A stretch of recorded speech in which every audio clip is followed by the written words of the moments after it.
Hoje nós vamos estudar a Contra-Reforma, um movimento organizado pela Igreja Católica para combater as reformas religiosas que estavam acontecendo na Europa.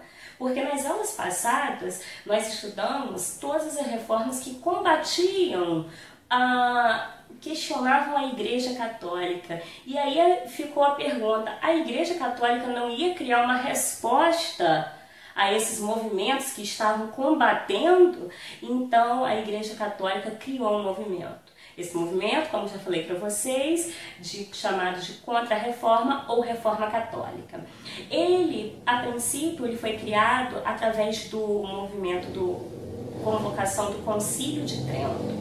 O que é o concílio? É uma reunião de religiosos em que eles vão debater os dogmas da Igreja Católica. Então aconteceu em Trento e esse concílio ficou afirmado algumas coisas, como a manutenção da missa como o ritual principal para o católico, tendo na consagração da Eucaristia como o momento do auge, do apogeu da missa, o momento principal da missa.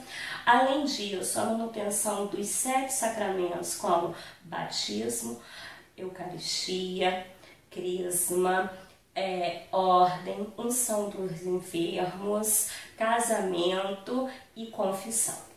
Além disso, ficou também mantido o celibato clerical, ou seja, o padre ele não poderia constituir família, ele tinha que optar pela ordem, ou seja, optar pela castidade e se entregar aos planos de Deus.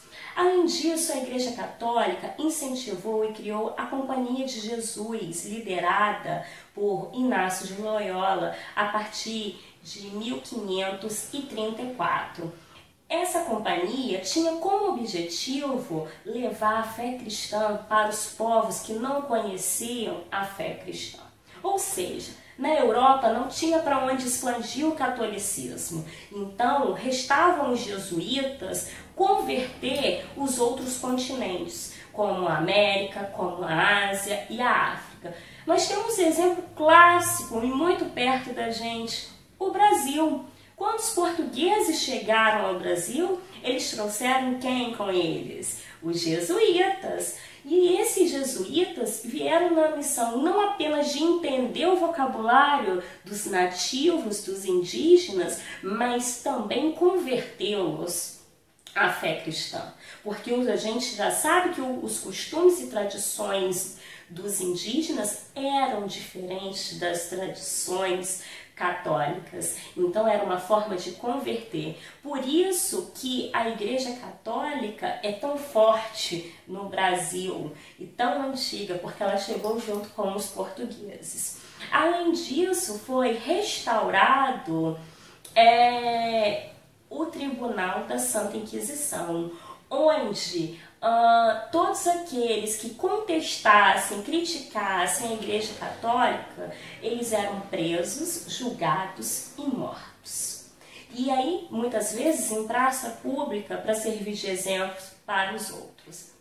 Além disso, foi criado um index. O que seria isso? Uma lista de livros proibidos.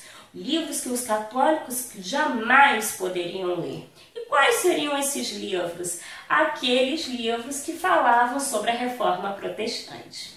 Então, essas foram as medidas adotadas pela Igreja Católica para combater todo o movimento de reforma protestante que surgiu na Europa no século XVI. Mas é inquestionável que a partir desse momento a Igreja se tornou um pouco abalada, ficou um pouco abalada com essa divisão, mas ela não deixou em nenhum momento de existir e de tentar propagar a sua fé.